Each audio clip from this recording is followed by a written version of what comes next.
We're going to be processing tomatoes today, and we wanted to kind of walk you through our process from where we actually built this hoop house.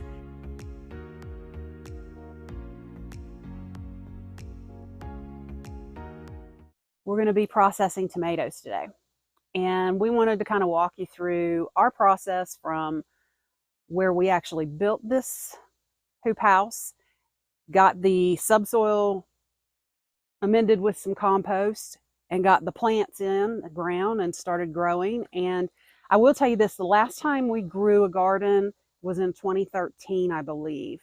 So it's been a long gap for us between growing stuff. So it's been kind of like starting over this season, but it's been great and we've enjoyed it. We planted Hungarian peppers, but I want you to look after you see my beautiful peppers. And this thing has been harvested 5 or 6 times, and you can see we do well with growing peppers.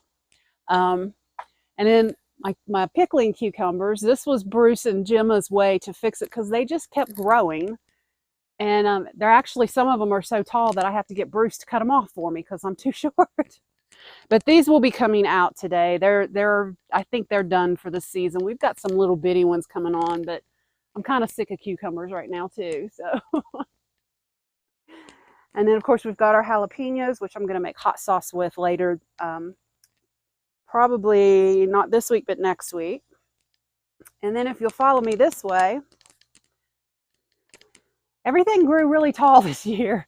These are indeterminate Cherokee purples. And as you can see, they just keep growing. And I was telling Bruce earlier, there's tomatoes so far high, I'd have to get a step ladder to be able to harvest them or get him to grow, get them off of the vines for me. But these are our Cherokee purples. And then down through here, I've got German Johnsons. I'm still trying to figure out if I like these or not. Their flavor is very mild compared to like the Cherokee purple and the San Marzanos. They grew okay, sort of okay. And then we've got more Cherokee purples, tons and tons of San Marzano paste tomatoes. And that's primarily what we picked for today's sauce. We did go ahead, Bruce came down earlier this morning and went ahead and did the picking so I could get started on everything. But aren't they beautiful? These are just so pretty. And then the last thing I think you guys should see, and it's a really cool tomato. These are, I always butcher the name. I think it's called Chiapolletti, I believe. But they are a pleated tomato. It's an Italian tomato. They taste pretty good, but unfortunately, they bolted so quick once the heat came. The couple I've tried have been mushy, so I don't know whether I need to pick them a little sooner. I don't know yet. I've been trying to wait till they're completely ripe. But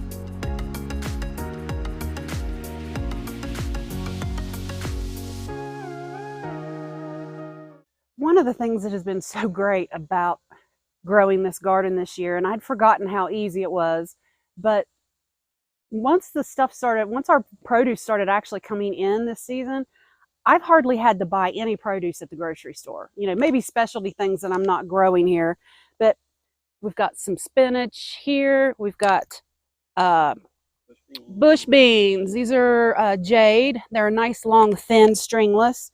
We've still got some Swiss chard, and the chickens like it. Kelly doesn't. Some little onions that we put out. They didn't do very well. And then I've got my cabbage. Looks sad on the outside, but it's nice and solid, and I'm going to process that into some kraut here soon. And then I've got more bush beans. It's just nice because last night we didn't get home from services until 8:30, and we just went out on the porch, cut a bunch of salad greens and tomatoes, and I had cooked some chicken earlier, so we just had grilled chicken salad last night, and it's great because I don't have to do anything to it. I don't have to worry about what it's been treated with. We don't treat with anything other than the BT spray, which is a biological. It's not harmful to anybody or anything. except for the bugs, caterpillars. But the other thing that we've been really happy with, come with me around this corner. Look out for Libby. She's my guard cat for the hoop house. Right here. She's right here. One of the things that I don't know if we intentionally planned it, but it turned out really well. We had the property cleared last September. It was a year ago this weekend.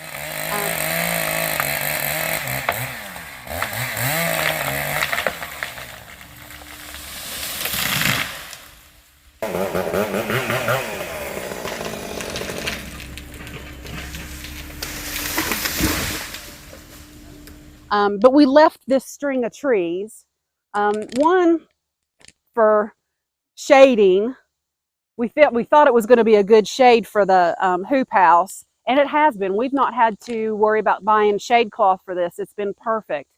I do know eventually we'd like to take these down, but if it keeps working this well with the hoop house, we might leave them because that's a cost savings for the shade cloth. We're going to get ready and go in, and I'll show you how I get the tomatoes processed.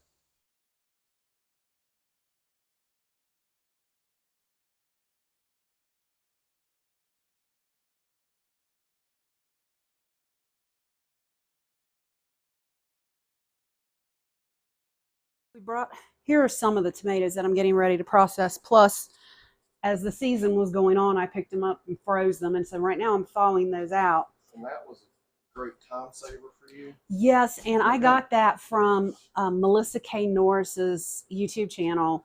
And it was just like, are you kidding me? I've been rushing myself all the time thinking I got to get this stuff canned.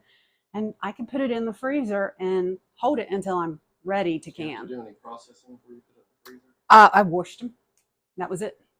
I didn't do anything else to them. Well, some of the bigger ones I cut in quarters because they were too big. But right now I am cutting and slicing my tomatoes for my tomato sauce. We tend to use more tomato sauce than anything else. I'm taking some of the seeds out, not all of them, because I am going to run it through the ROMA food mill, and that will take a lot of the seeds out as well. But it's easy to do the San Marzanos. You literally just put your thumb in and scoop out the seeds. Other tomatoes aren't that easy. But see, look at that beautiful color of those San Marzanos. And they have a much lower moisture content. Say something like this one. It's a little squishy because we picked it the other night. But there is a ton more water in these German Johnsons and the Cherokee Purples than in these pastes. That's what makes them so great for making sauces. They'll thicken up a lot quicker for you and have a little bit more distinct flavor, I think. But that is what I'm going to be doing here for a little while, is cutting my tomatoes, seeding them, and then I'm going to get my sauce started. So I'm processing my tomatoes, and I froze a ton of these, and so far I'm really happy with it. The seeds literally just pop out in a clump, and then look at this. This would be great for whole tomatoes if you're wanting to. That peels right off. Didn't cook it or anything. It's just the freezing. You don't have to blanch it and burn your fingers. So yeah, but I mean, it just works wonderfully. The skin just pops right off and the seeds pop right out, and you've got the beautiful flesh for your sauce. Cool. Now, we were discussing off camera how we wanted to process these. I'm a little disappointed because I wanted to use my Fruit Saver steam canner. And maybe some of you guys have done this and we just don't know of the process, but to process quarts of this tomato sauce recipe, it has to process in a water bath, steam can, or whatever for at least 40 minutes. This only holds 2.5 quarts, and we did peppers the other day, pickled peppers, yes, and they went 15 minutes, and I had just about that much water in the bottom of it, and I know I couldn't have made it 30 minutes. So I was worried about whether, and you can't let these things boil dry, it will damage them, and then you won't be able to use your product. So we decided after much debate that we can process these in our pressure canner at a 15-minute increment. Yes, it takes longer for everything to get up to pressure, but it's still a shorter processing time, and I can adjust the water how I need it. I still haven't learned how to do that. I've only used that once so far, so If any guys have figured out how to make it go for like a 40 or 45-minute process without it boiling down to nothing, please send me comments. I would love to know that. And we're looking at, just to be summarized, it was 40 minutes water bath, steam canning. Correct. Under pressure, it's 15. 15. So roughly 30 minutes less. So yes. We're all about efficiency. Efficiency. You can call it laziness. But once you've been outside and processing, growing, you want to get it safely on the shelf as quick as you can.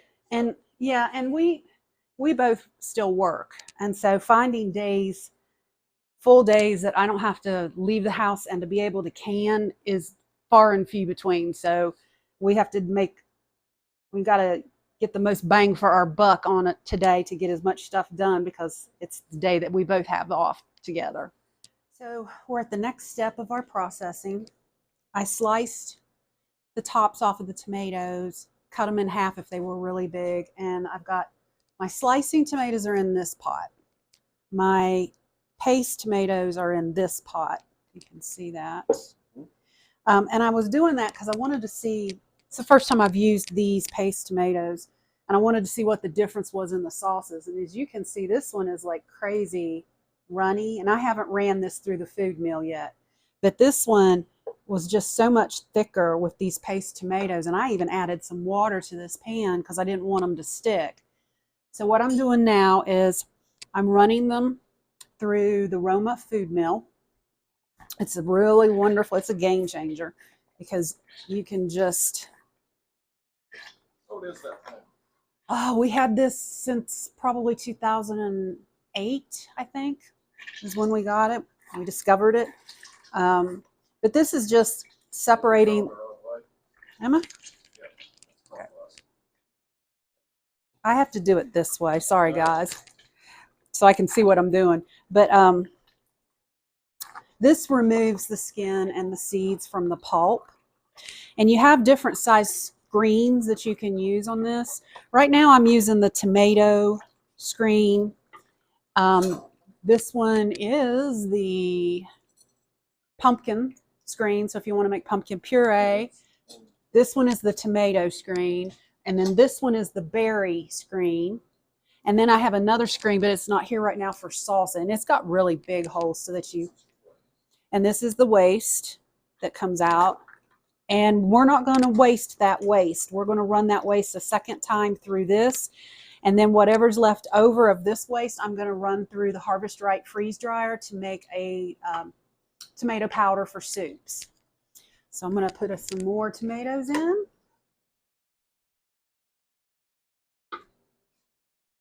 Once I get all of these tomatoes strained through the mill, I'm going to put this pot back on the stove for about another 20 minutes or so to kind of get it a little thicker, because I like my sauces thicker. And at that point, I'll be ready to start jarring this up and getting it in the canner. But that, like I said, I got to finish this, and it's got to simmer for a little while to get some thickness in it.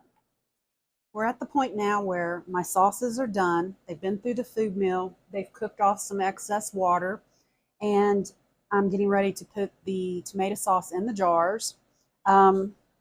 I am putting a half of a teaspoon of citric acid into each jar to help the preservation of the color and the sauce itself.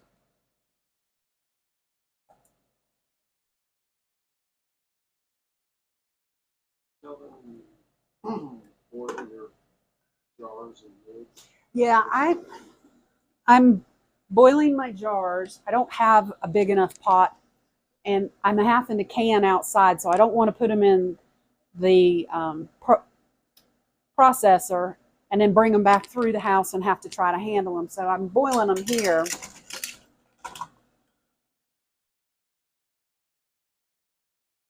I can do 2 of them at a time.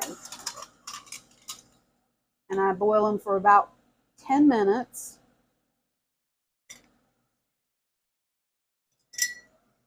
And I got one more thing I need to do.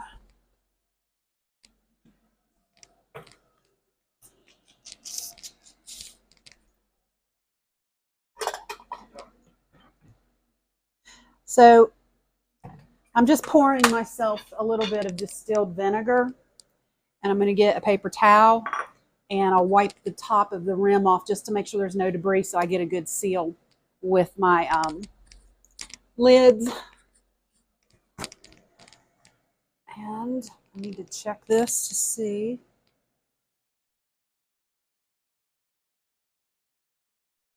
I'm checking the headspace.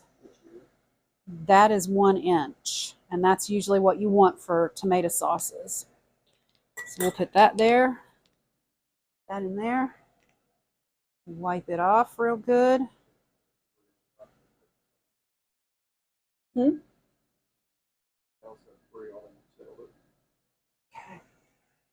Get me a lid.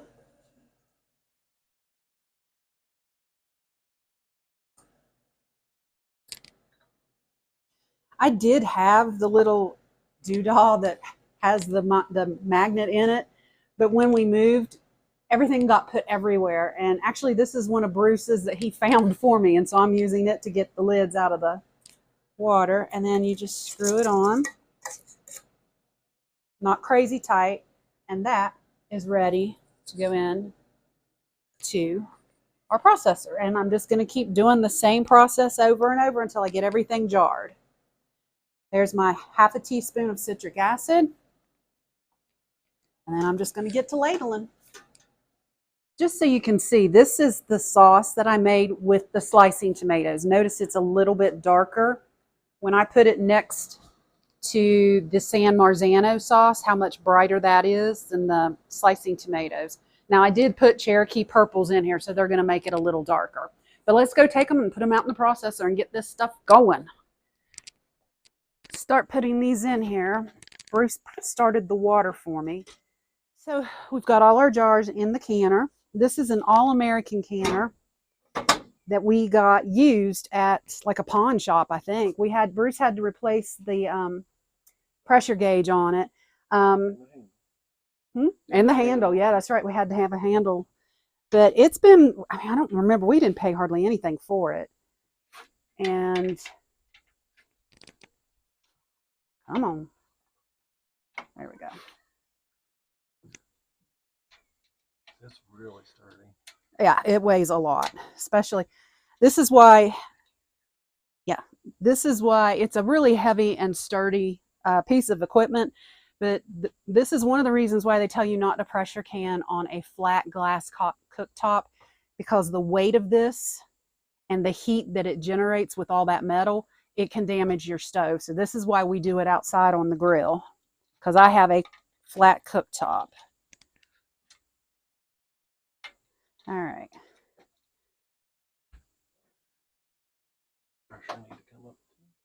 And we'll need to have it up to 10 pounds of pressure for 15 minutes. So we're going to get this going a little bit. And we'll just I like to bring it up slow because I don't like for it to spike and then come back down and spike and come back down. And if it drops below the poundage that you need to process, you have to start the whole thing over. And it's just difficult. So I do it slow and low and just get it up to pressure. And it gives me time to clean up the mess I made in the kitchen. We'll be back with you when it's done. See how we did.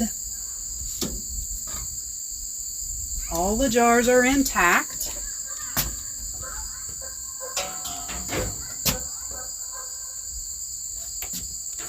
And I'm going to start taking them out and running them into the house real quick.